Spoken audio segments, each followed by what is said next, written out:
Hey guys, it's your boy C Ford, and in today's video, I'm going to talk about story time, and this story time is about a toxic person. Now, that toxic person could be a family member, and you recognize it real quick because it's a family member. It's almost like you know him or you know her your whole life, okay?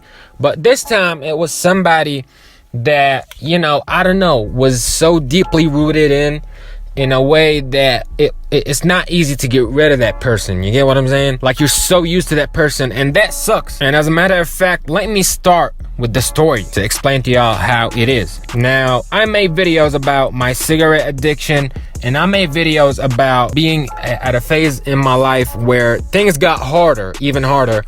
And I thought being with a company, right, not literally like accompanied by people and friends and everything, relationships with females, would make it easier, because that way I fit in, right?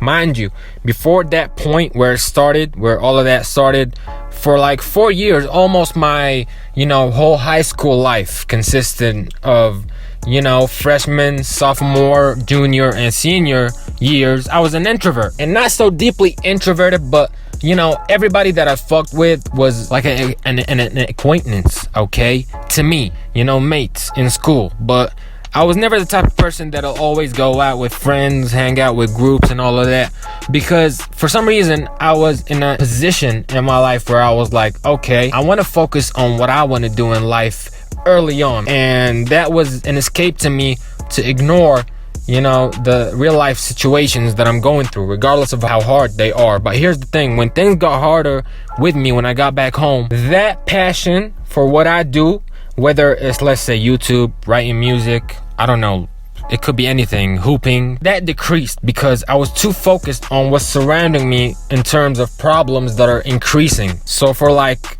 a year or two, I was, in a flunked out relationship. I made a video about that.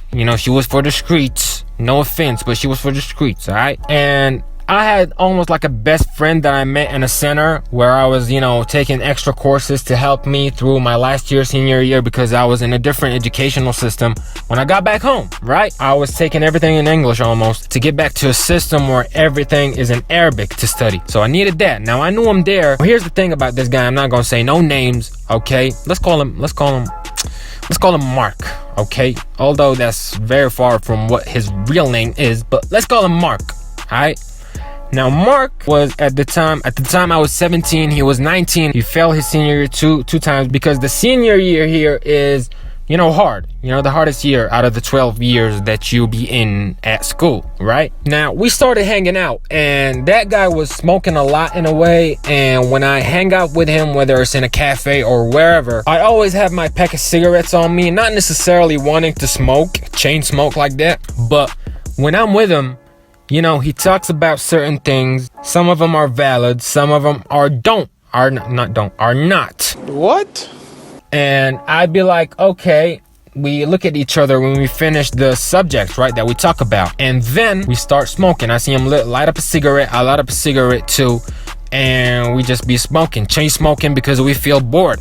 Especially when, after a while, like after like 6, 7, 8 months of everything. And whenever I talk about him about things that's got to do with prosperity in life and what you want to do in life, he brings out that energy of, yo, if anything good is to happen to me or you or to anybody in general, it gotta be because of because of a parent, because I don't know, like he talks about the whole thing in a way that, okay, that good thing or that success is only valid to come to you or for you to achieve it only if it came to you on a gold or silver platter. Like, he talks about all of these successful people that he mentions, in his subject, and he says his father got power, his mother is rich, that's why he's successful. But when I bring up the people who made it from the bottom, he says, nah, it's only luck, it's something that they did or some shit, and he be serious about it. And that type of energy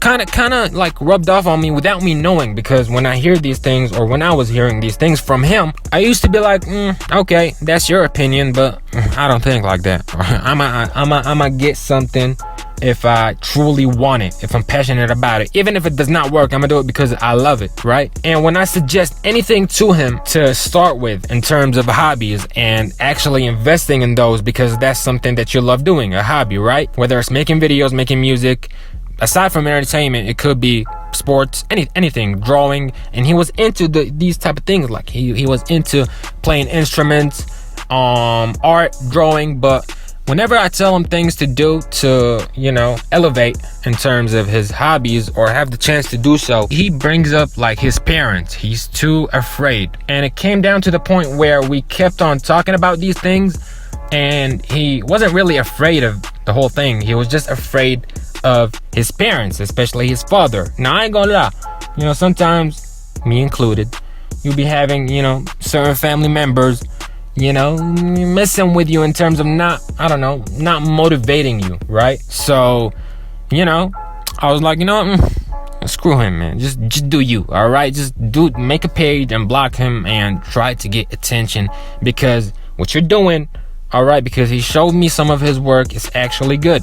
What you're doing is worth attention. Like, it gotta be there. It's too good to the point where people gotta see it, right? But, he ignores these things. It could be people that he likes. But when we talk about them, he talks about them in a way that, screw them. Like, I don't know, because they got money and I ain't got money and shit.